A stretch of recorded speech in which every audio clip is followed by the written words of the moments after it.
tikas, mapapabilib at mapapatapi ka sa maririnig. Di na magkahawig yung kwaderno kinabig, gumuhit na galing sa di pa nagamit, sakal sa istilong umawit ng ganit, tidig balahibo, tumitik malalim. Di na kontento kaya pinalutang imaheng nabubuo sa aking isipan, ginamit ang tintang di pangkaraniwan, kaya pag umukit alam mo mainam yung sulat. Hindi lang basta binihisan ng puyat, kabilang dun di pinagliban at buwat pa nga nun mas pinag-idihan, ni minsan ang hupat ko'y di pinairal. Maiba na muna tayo dun sa makalumang sulatan, mas dinagdagan ko ang mga kulang, nang sa ganun mapunan ng lasang hinaluan ng puso at isip, kaya di biro mapanisyan. Malabo na maiwan sa mga nakasabayan ko, pagiging lyricist mo lang naman pag-uusapan ko'y nagiging epektibo, lalo pag pinagpuyatan, madalas na sa dilim salita ang napagtuunan ng pasinhimukay pailalim, maisalin sa lapis na mas pinagdiin. Di nabalik kasi nais ko magpagaling, pinilit ko nakapain, wala tong tira na bitin sa letra nagpakalasing din. At kung sakaling ako'y daigdig, pinarinig ng maigi, wag mong pagkukumparahin, dalang tali magkaiba yung mahusay sa masinsinan ko sumulat. Sunog kilay, kailangan pabanggitin ang pangalan na itong dalawa sa iisang kolabo, pinagsalo at nakabuo din ng eksperimento. Lyricismo sinaulo, di ko basta ginawa to, di bilis usapin dito importante, dapat pino yung hinain ko malasa, malamang nakagati mo namnamin mo maigi yung pesa na idinura ko, kahit di nasabihin alam mo na mas kabisado ko yung gigil pag sinali lahat ng sa kwaderno. Pinilas ko ang makalumang papel, pinandingas ginatong sa bagong hatid ko na sulat, may tikas, mapapabilib at mapapatapi ka sa maririnig. Di na magkahawig yung kwaderno kinabig, gumuhit na galing sa di pa nagamit, sakal sa istilong umawit ng ganit, tidig balahibo, tumitik malalim. Pinilas ko ang makalumang papel, pinandingas ginatong sa bagong hatid ko na sulat, may tikas, mapapabilib at mapapatapi ka sa maririnig. Di na magkahawig yung kwaderno kinabig, gumuhit na galing sa di pa nagamit, sakal sa istilong umawit ng ganit, tidig balahibo, tumitik malalim. Pinili mag-ensayo kaysa mauna yung boka,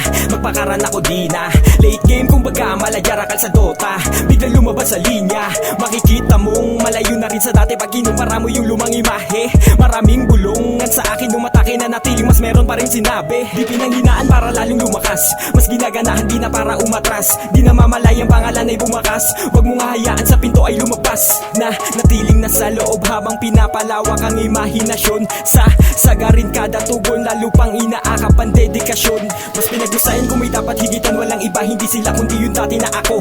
Mas pinagalayan ko ng utak, sinamahan pa ng puso hanggang sa makapako na yung laro. Mas mo kung paano ko nga ba tulakbayin, hindi na para mabahala kung saan man tangayin. Mas pinalabas yung nakatago na imahe, nakatitig siya sa akin sa harap ng salamin. Sambit niya sa akin, dapat mo panggalingan, kung ano ikaw marapat mo lang higitan.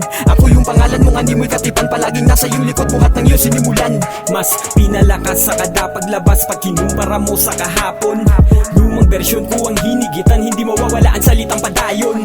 Pinilas ko ang makalumang papel, pinandingas ginatong sa bagong hatid ko na sulat, may tikas, mapapabilib at mapapatapi ka sa maririnig. Di na magkahawig yung kwaderno kinabig, gumuhit na galing sa di pa nagamit, sakal sa istilong umawit ng ganit, tidig balahibo, tumitik malalim. Pinilas ko ang makalumang papel, pinandingas ginatong sa bagong hatid ko na sulat, may tikas, mapapabilib at mapapatapi ka sa maririnig. Di na magkahawig yung kwaderno kinabig, gumuhit na galing sa di pa nagamit, sakal sa istilong umawit ng ganit, tidig balahibo, tumitik malalim. Pinilas ko ang makalumang papel, pinandingas ginatong sa bagong hatid ko na sulat, may tikas, mapapabilib at mapapatapi ka sa maririnig. Di na magkahawig yung kwaderno kinabig, gumuhit na galing sa di pa nagamit, sakal sa istilong umawit ng ganit, tidig balahibo, tumitik malalim.